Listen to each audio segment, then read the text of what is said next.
الحمد لله نحمده ونستعينه ونستغفره ونؤمن به ونتوكل عليه ونعوذ بالله من شرور أنفسنا ومن سيئات أعمالنا من يهده الله فلا مضل له ومن يضلله فلا هادي له ونشهد أن لا إله إلا الله وحده لا شريك له ونشهد أن سيدنا ونبينا ومولانا محمدا عبده ورسوله أما بعد فأعوذ بالله من الشيطان الرجيم بسم الله الرحمن الرحيم لو أنزلنا هذا القرآن على جبل لرأيته خاشعا متصدعا من خشية الله وتلك الأمثال نضربها للناس لعلهم يتفكرون وقال النبي صلى الله عليه وسلم خيركم من تعلم القرآن وعلمه وقال عليه الصلاة والسلام يقال لصاحب القرآن اقرأ وارتق ورتل كما كنت ترتل في الدنيا فإن منزلك عند آخر آية تقرأها أو كما قال عليه الصلاة والسلام۔ محترم و مکرم میرے ایمانی بھائیوں، اللہ تبارک و تعالی نے جب سے اس کائنات کو وجود بخشا ہے، ابتدا ہی سے اپنے بندوں کی رہنمائی کے لیے اللہ تبارک و تعالی نے نبوت کا ایک مبارک سلسلہ جاری فرمایا۔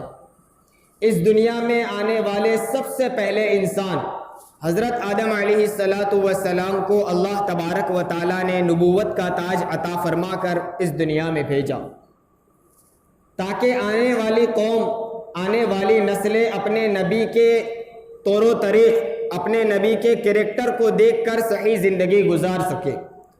چنانچہ یہ ایک سلسلۃ الذہب چلا اور آخر میں امام الانبیاء تاجدار مدینہ محمد مصطفیٰ احمد مجتبی سرکار دو عالم سرور کونین رحمت للعالمین محمد رسول اللہ صلی اللہ علیہ وسلم اس دنیا میں تشریف لائے۔ اللہ تبارک و تعالیٰ نے ہمیں ان کی امت میں پیدا فرمایا اور ہماری رہنمائی کے لیے رسول اللہ اور کتاب اللہ، ان دو چیزوں کو ہماری رہنمائی کے لیے مقرر کر دیا۔ صحیح زندگی گزارنے کے لیے ہمارے پاس یہ دو چیزیں ہیں، ایک تو اللہ کے رسول صلی اللہ علیہ وسلم کی زندگی اور دوسری اللہ کا کلام، اللہ کی کتاب۔ یہ اللہ کا کلام دیگر آسمانی کتابوں کے مقابلے میں عظیم خصوصیات کا حامل ہے۔ قرآن کریم سے پہلے بھی بہت ساری کتابیں اور صحیفے نازل ہوئے، لیکن وہ سب صرف کتاب اللہ ہے، کلام اللہ نہیں ہے۔ قرآن کریم اللہ کی کتاب بھی ہے اور اللہ کا کلام بھی ہے۔ کلام وہ ہوتا ہے کہ متکلم کی ذات سے، بولنے والے کی ذات سے نکلے ہوئے الفاظ، جن الفاظ کے اندر اس بولنے والے کے احساسات ہوا کرتے ہیں۔ جس طرح کوئی آدمی اپنی زندگی کے حالات، اپنے واقعات کسی کتاب میں لکھ کر شائع کر دے، کسی پیپر میں لکھ کر شائع کرے، لوگ اسے پڑھیں گے تو ایک اثر ضرور لیں گے، لیکن وہ آدمی خود اپنی زبان سے بیان کرے تو اس کی زبان سے نکلے ہوئے کلمات میں خاص اثر ہوگا۔ قرآن کریم اللہ کی کتاب بھی ہے اور اللہ کا کلام بھی ہے، یعنی اللہ کی ذات سے نکلے ہوئے یہ الفاظ ہیں، اور اس کی حفاظت کی ذمہ داری خود رب کائنات نے لی ہے۔ اللہ تعالیٰ کا فرمان ہے اِنَّا نَحْنُ نَزَّلْنَا الذِّكْرَ وَإِنَّا لَهُ لَحَافِظُونَ۔ یہ عظیم دولت اللہ تبارک و تعالیٰ نے ہمیں عطا فرمائی ہے۔ اس قرآن کریم کو بحیثیت مسلمان ہونے کے، اس قرآن کو سمجھنا، اس کو پڑھنا اور اس پر عمل کرنا یہ ہمارا فریضہ ہے۔ بہت افسوس کی بات یہ ہے کہ ہم دنیاوی نالج خوب حاصل کرتے ہیں، دنیا کے حالات پر ہماری بڑی نظر رہتی ہے، لیکن قرآن کریم میں میرے رب نے مجھے کیا حکم دیا ہے یہ ہم نہیں جانتے۔ اتنا ہی نہیں، قرآن کیا ہے وہ بھی ہم نہیں جانتے۔ قرآن کریم کا خاکہ، قرآن کریم کا ایک اجمالی نقشہ ہمارے ذہن میں ہونا چاہیے۔ یہ قرآن اللہ کی کتاب ہے، اس قرآن کو قرآن کہا جاتا ہے۔ ویسے اس کے صفاتی نام بہت سارے ہیں، کسی نے 55 گنوائے، کسی نے 90 اور کسی نے 90 سے بھی زیادہ نام گنوائے ہیں قرآن کریم کے، لیکن اس کے اصلی اور ذاتی نام یہ 5 نام ہیں۔ دیکھیے، انسانوں میں بھی ایک اس کا ذاتی نام ہوا کرتا ہے جو اس کے ماں باپ نے رکھا ہے، اور اس کی صفات کی بنیاد پر بھی اس کے بہت سارے نام چل پڑتے ہیں۔ جیسے کوئی عالم ہے تو اسے مولانا کہتے ہیں، شیخ الحدیث صاحب کہتے ہیں، بزرگ کہتے ہیں۔ یہ سارے اس کے ذاتی نام نہیں ہیں، اس کی صفات کی بنیاد پر بہت سارے نام سے اسے پہچانا جاتا ہے۔ انسان کے اعضاء کے متعلق بھی، اس کے عیوب کے تعلق سے بھی نام پڑ جاتے ہیں، کسی کو کالا کہہ دیتے ہیں، کسی کو گورا کہہ دیتے ہیں، وغیرہ وغیرہ۔ یہ اس کے صفاتی نام ہے۔ اسی طرح قرآن کریم کے بھی بہت سارے صفاتی نام ہیں، لیکن 5 نام جو قرآن نے خود اپنے لیے استعمال کیے ہیں وہ اس کے ذاتی نام ہیں۔ اس میں ایک نام تو خود قرآن ہے۔ قرآن کریم میں ہے، لو انزلنا هذا القرآن على جبل لرأيته خاشعا متصدعا من خشية اللہ۔ اس آیت میں قرآن کے لیے قرآن ہی کا نام لیا گیا ہے۔ قرآن کا دوسرا نام الفرقان ہے۔ 29ویں پارے کی ابتدا میں اللہ تعالیٰ کا فرمان ہے، سورہ ملک میں الفرقان کا لفظ استعمال کیا گیا ہے، تبارک الذی نزل الفرقان علی عبدہ لیکون للعالمین نذیرا۔ اسی طرح قرآن کا ایک نام الذکر ہے، اس کو بھی اللہ تعالیٰ نے قرآن کریم میں نازل کیا، انا نحن نزلنا الذکر وانا لہ لحافظون۔ قرآن کا ایک نام الکتاب بھی ہے، جس کو سورہ بقرہ کی ابتدائی آیتوں میں بیان کیا، الف لام میم ذالک الکتاب لا ریب فیہ ھدی للمتقین۔ قرآن کا ایک نام التنزیل بھی ہے، لا یأتیہ الباطل من بین یدیہ ولا من خلفہ تنزیل من حکیم حمید۔ یہ قرآن کے 5 نام اصلی اور ذاتی نام ہیں۔ ہم مسلمان ہیں، ہمیں معلوم ہونا چاہیے قرآن کیا ہے۔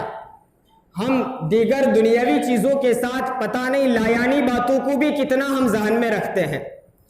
اللہ معاف فرمائے، آج ہمارے نوجوانوں کا طبقہ کیریکٹروں کے، فلمی اداکاروں کے نام، ان کی ادائیں، کرکٹروں کے نام، ان کی ادائیں، ان کے کردار سب ہمیں معلوم ہوتا ہے، لیکن قرآن کے متعلق ہمیں کتنی معلومات ہے ہم خود اپنے گریبان میں جھانک کر دیکھ سکتے ہیں۔ محترم دوستو، یہ قرآن آسمانوں سے اترا ہوا ہے، بذریعہ وحی نازل کیا گیا ہے، اس میں ذرہ برابر بھی شک نہیں ہے۔ اسی لیے اللہ نے فرمایا ذالک الکتاب لا ریب فیہ، اس میں کوئی شک نہیں ہے، اس میں کوئی شبہ نہیں ہے، بالکل صاف شفاف احکام ہے۔ اس لیے کہ خود اتارنے والا اللہ، جس کے سپرد کیا گیا وہ جبرائیل، اور جبرائیل کے ذریعے جس کے قلب اطہر پر اتارا وہ اللہ کے رسول محمد رسول اللہ صلی اللہ علیہ وسلم کی ذات ہے۔ اس لیے اس میں کسی قسم کی کوئی ملاوٹ نہیں ہے۔ قرآن جو وحی کے ذریعے اترا ہے، اللہ کے رسول صلی اللہ علیہ وسلم پر جو وحی اترا کرتی تھی، اس کے بھی مختلف طریقے ہیں۔ ایک طریقہ تو رؤیا صادقہ، یعنی سچے خواب کے ذریعے اللہ کے رسول کو وحی پہنچائی جاتی تھی۔ آپ صلی اللہ علیہ وسلم اپنی نیند کی حالت میں رات میں جو خواب دیکھتے، دن میں بعینہ ویسا ہی پیش آتا تھا۔ یہ سچے خواب انبیاء علیہ السلام کے خواب ہوا کرتے ہیں کہ ان کے خواب بھی وحی ہے، ہمارے خواب کا اعتبار نہیں۔ انبیاء علیہ السلام کو خواب بھی سچے بتلائے جاتے تھے۔ دوسرا طریقہ سلسلۃ الجرس کہا جاتا ہے، یعنی حضور صلی اللہ علیہ وسلم پر جب وحی نازل ہوتی تھی تو اللہ کے رسول صلی اللہ علیہ وسلم کو ایک گھنٹی کی آواز کی طرح آواز سنائی دیتی تھی۔ جب وہ وحی ختم ہوتی تو اللہ کے رسول صلی اللہ علیہ وسلم کو قرآن کی آیتیں یاد ہو جایا کرتی تھی۔ اس کی اصل آواز کیسی تھی وہ ہم لوگ نہیں جان سکتے ہیں، یہ اللہ کے رسول صلی اللہ علیہ وسلم سنا کرتے تھے۔ گھنٹی جب بجائی جاتی ہے تو اس کی آواز سے پتہ نہیں چلتا ہے کہ کس سمت سے آواز آ رہی ہے۔ انسان تھوڑی دیر ہچکچا جاتا ہے کہ یہ اس طرف سے آواز ہے، اس طرف سے کہاں سے پتہ نہیں چلتا۔ اسی طرح کی آواز حضور صلی اللہ علیہ وسلم کو آیا کرتی تھی۔ کبھی وحی کے اترنے کا طریقہ تمثل ملک ہوا کرتا تھا، یعنی فرشتہ اپنی اصلی شکل میں آ کر حضور صلی اللہ علیہ وسلم کو وحی سنایا کرتا تھا۔ یہ حضرت جبرائیل علیہ السلام صحیح روایات کے مطابق صرف 2 مرتبہ حضور صلی اللہ علیہ وسلم کے سامنے اپنی اصلی شکل میں آئے ہیں۔ وحی کا چوتھا طریقہ یہ تھا کہ اللہ کے رسول صلی اللہ علیہ وسلم کے پاس حضرت جبرائیل علیہ السلام انسانی شکل میں آیا کرتے تھے۔ 5واں طریقہ کہ اللہ تبارک و تعالیٰ کے ساتھ براہ راست اللہ کے رسول صلی اللہ علیہ وسلم کا کلام ہوا کرتا، اور یہ طریقہ معراج میں پیش آیا کہ اللہ کے رسول صلی اللہ علیہ وسلم معراج میں براہ راست اللہ کے سامنے کھڑے ہوئے اور اللہ کے سامنے گفتگو کی۔ تو یہ وحی کے مختلف طریقے ہیں۔ ایک طریقہ، چھٹا طریقہ یہ تھا کہ اللہ کے رسول صلی اللہ علیہ وسلم کے قلب اطہر پر کوئی بات ڈال دی جاتی تھی، اور اس میں یہ بھی بتلا دیا جاتا تھا کہ یہ اللہ کی طرف سے جبرائیل نے آپ کے دل میں بات ڈالی ہے، تاکہ اس کے اوپر پورا یقین اور اس کی سچائی کا اعتماد ہو جائے۔ محترم دوستو، یہ وحی کے مختلف طریقے ہیں جس میں ذرہ برابر شک نہیں ہے، ملاوٹ کا کوئی امکان نہیں ہے۔ اس طرح حفاظت کے ساتھ اللہ تبارک و تعالیٰ نے یہ قرآن حضور صلی اللہ علیہ وسلم تک پہنچایا، اور اللہ کے رسول صلی اللہ علیہ وسلم نے یہ قرآن ہم تک پہنچایا۔ میں آج آپ کے سامنے صرف قرآن کا تعارف پیش کرنا چاہتا ہوں، اس لیے کہ ہمارے بہت سارے لوگ وہ ہیں جو قرآن کی اصطلاحات سے بالکل ناواقف ہے۔ آیت کس کو کہتے ہیں، سورت کس کو کہتے ہیں، پارہ کس کو کہتے ہیں، ایسے بھی لوگ ہیں جنہیں کچھ پتہ نہیں۔ محترم دوستو، بہت ضرورت ہے قرآن کو سمجھنے اور جاننے کی۔ ہم جب جو قرآن پڑھتے ہیں، ہمارے سامنے جو قرآن ہے، یہ قرآن تو 23 سال میں آہستہ آہستہ مختلف موقعوں پر نازل ہوا ہے۔ قرآن کے نزول 2 ہیں۔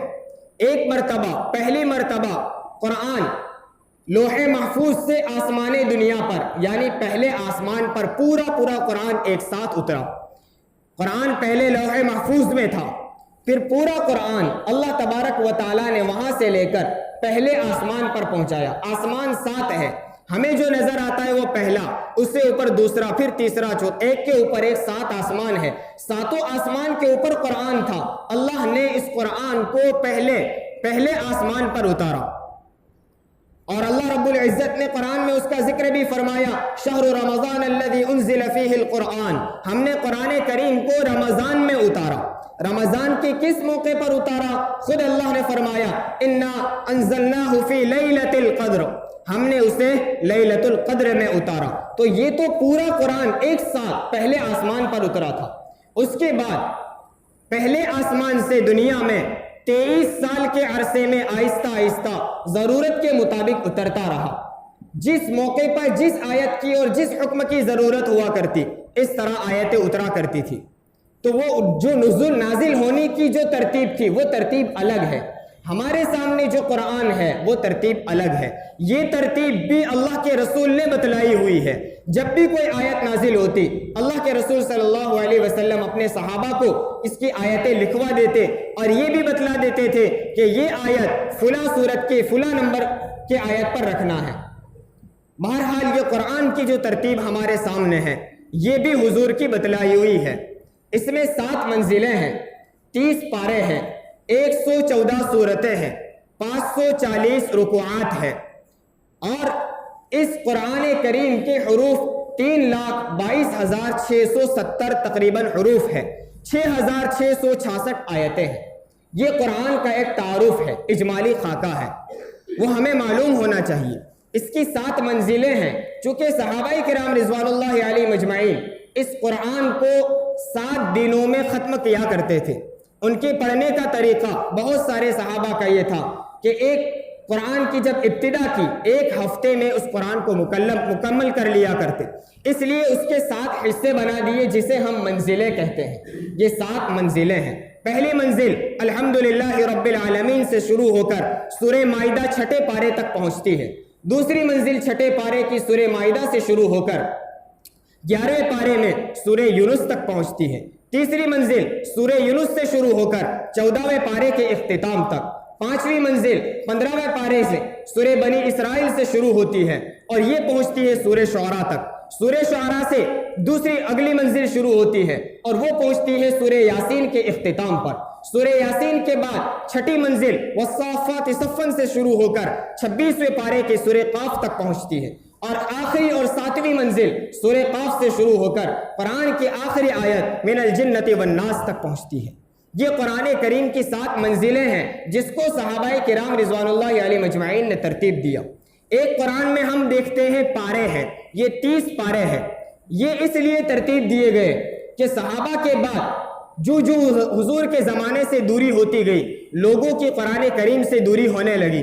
اب لوگ 7 دن میں قرآن پورا نہیں کیا کرتے تھے، تو آسانی کے لیے، اسی طرح بچوں کو پڑھانے کے لیے ایک ترتیب بنائی گئی کہ کم از کم 1 مہینے میں 1 مرتبہ قرآن کریم مکمل ہو جائے۔ اس لیے قرآن کے پھر 30 حصے کیے گئے تاکہ ایک پارہ 1 دن میں پڑھے، 1 مہینے میں پورا قرآن مکمل ہو سکے۔ یہ قرآن کریم کے پارے بنائے گئے، اس میں مضامین اور واقعات کا لحاظ نہیں رکھا گیا۔ کہیں بھی پارہ ختم ہو کر نیا پارہ شروع ہوتا ہے، جہاں پارہ ختم ہوتا ہو وہاں ضروری نہیں ہے کہ کوئی واقعہ یا کوئی مضمون مکمل ہو رہا ہو۔ الغرض یہ ترتیب دیے گئے پاروں کی۔ قرآن کریم کی جو صورتیں ہیں، یہ صورتیں تو اللہ تبارک و تعالیٰ کی طرف سے متعین کردہ ہے، اس کی ترتیب اللہ ہی نے بتلائی اور اللہ کے رسول نے ہمیں بتلائی۔ یہ قرآن کریم کا ایک خاکہ ہے۔ ایک بات اور آپ کو بتلاتا چلوں، قرآن کریم میں ہم بہت ساری صورتوں کے شروع میں، ہر صورت کے شروع میں دیکھتے ہیں یہ صورت مکی ہے، یہ صورت مدنی ہے۔ تو مکی اور مدنی صورت کا مطلب کیا ہے؟ دیکھیے، بہت سی مرتبہ ہم یہ سمجھ لیتے ہیں کہ جو آیتیں مکہ شہر میں نازل ہوئی وہ مکی، اور جو آیتیں مدینہ شہر میں نازل ہوئی وہ مدنی۔ ہمارا خیال یہ ہے، لیکن حقیقت ایسی نہیں ہے، چونکہ پورا قرآن صرف مکہ اور مدینہ شہر میں اترا ہو ایسا نہیں ہے۔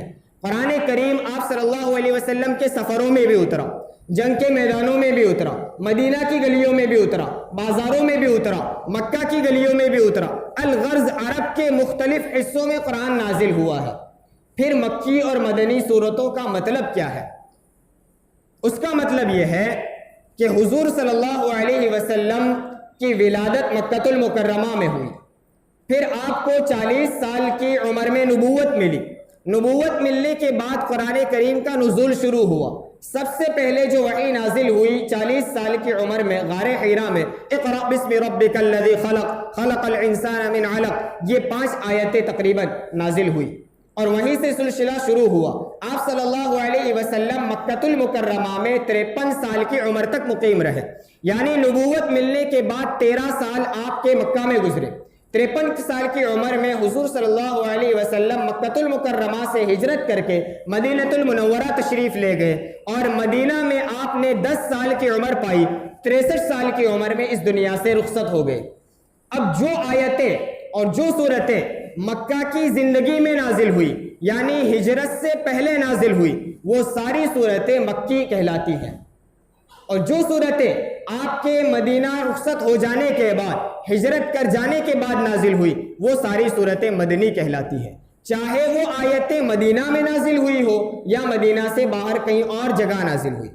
یہاں تک کہ جو آیتیں آپ صلی اللہ علیہ وسلم مکہ سے ہجرت کر کے مدینہ تشریف لے جا رہے تھے اور راستے میں نازل ہوئی، وہ آیتیں بھی مکی ہیں۔ مدینہ جانے کے بعد جتنی آیتیں نازل ہوئی وہ سب مدنی ہے، چاہے وہ مکہ کے اندر اتری ہو، اس لیے کہ حضور صلی اللہ علیہ وسلم مدینہ تشریف لے گئے۔ اس کے بعد سن ہجری 8 میں جب مکہ فتح ہوا، آپ دوبارہ مکہ تشریف لائے، مکہ کو فتح کیا، اور عین مکہ میں کعبۃ اللہ کے پاس بھی قرآن کی آیتیں نازل ہوئی، لیکن وہ آیتیں مکی نہیں کہلاتی۔ مفسرین کے نزدیک وہ آیتیں بھی مدنی ہیں، اس لیے کہ ہجرت کر جانے کے بعد نازل ہوئی۔ محترم دوستو، یہ قرآن کریم کا خاکہ ہے۔ ہم نے قرآن کے فضائل بھی خوب سنے، ہم سب جانتے ہیں، اور ہمارا یقین اور اعتقاد ہے کہ قرآن کے ہر حرف پر ثواب ہے، قرآن سے محبت رکھنا بھی ثواب ہے۔ اس لیے ضرورت ہے ہم قرآن سے عشق پیدا کریں، محبت پیدا کریں، اس کے حقوق ادا کرنے کی کوشش کریں۔